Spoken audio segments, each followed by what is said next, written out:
ఎగ్జాక్ట్‌గా ఇదే రోజు 3 ఇయర్స్ బ్యాక్ కెనడాలో నేను లేబర్ రూమ్‌లో వెయిట్ చేస్తున్నాననమాట వృంద కోసం. మనం ఏదన్నా గట్టిగా కోరుకుంటే జరుగుతదంటారు గదా! మేనిఫెస్టేషన్ అది 200% ట్రూ. నా లైఫ్‌లో నిజంగా జరిగింది. కెనడాలో నార్మల్ డెలివరీస్ మాత్రమే చేస్తారు. సి సెక్షన్స్ అస్సలు చేయరు అని చాలామంది అనుకుంటారు కదా! అలా ఏం లేదండి. డాక్టరు మనల్ని ముందే కన్సల్ట్ చేస్తారు. మనం ఏది కంఫర్టబుల్ అయితే అదే చేస్తారు. మీకు ఇన్ కేస్ నార్మల్ డెలివరీ భయము, నాకు సి సెక్షనే చేసుకుంటాను అనంటే ఖచ్చితంగా సి సెక్షన్ చేస్తారు. వాళ్ళేం ఫోర్స్ చేయరు. మీరు ఇదే చేసుకోవాలి, మేము ఇదే చేస్తామని. సో, మీకు నచ్చినట్టుగా హ్యాపీగా ఎలా కావాలంటే అలా డెలివరీ ప్లాన్ చేసుకోవచ్చు.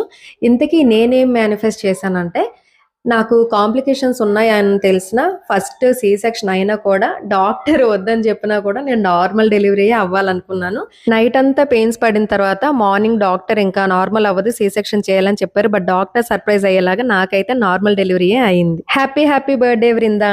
వీడియో నచ్చితే సబ్స్క్రైబ్ చేసుకోండి. Thank you for watching.